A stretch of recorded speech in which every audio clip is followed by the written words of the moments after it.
time for another county. Let's do it. Today, we're going to be talking about Seward County, named after Secretary of State William H. Seward. All right, this one's going to be a long one. So, William H. Seward was born in New York in the 1800s. He is most famous today for being the Secretary of State for Abraham Lincoln during the Civil War. However, that's like not even the most impressive thing about Seward.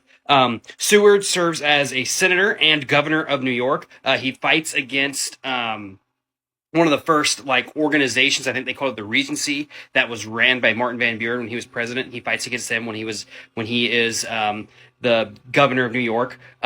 He is hugely progressive, especially for the time period that he was in. Is outrightly against slavery. Make sure that any African Americans who are captured and being returned to slavery are guaranteed a trial by jury when in New York. And he's considered by many to be basically the father of the modern Republican Party. I mean, he was their standard bearer. In fact, during the primary, I guess presidential primary is not the right word, because a presidential primary didn't really exist, at least not the way we know it today.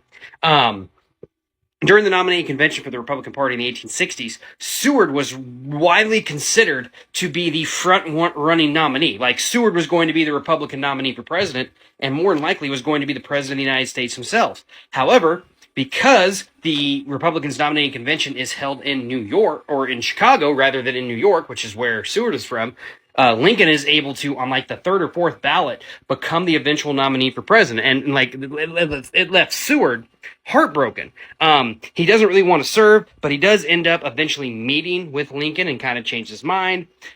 He serves as the Secretary of State under Lincoln, and during that, he's going to do what he's best known for.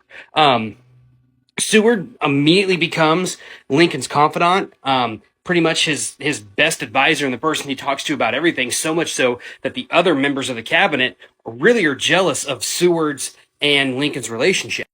Seward sits in on almost every cabinet meeting and really ticks off the rest of them because they don't sit in on the cabinet meeting that they're in. For a period of time, Seward is actually the one who's setting the terms of the cabinet meeting. He helps Washington push the Emancipation Proclamation back until there is a victory at Antietam. And overall, he kind of gets over his animosity he has toward Lincoln and really comes to enjoy and be part of his company. The same night that Lincoln is assassinated at Ford's Theater, Seward is also going to survive an assassination attempt, which is meant to decapitate the entirety of the United States government. And luckily, he survives, although he says, "I deserve to be a martyr with Lincoln as well." So, and then we also know Seward for Seward's Folly. He purchased Alaska from Russia before we realized there was any gold or anything there, just because he was an expansionist and wanted America to go. There we go, Seward County. I almost made it under the 3 minutes.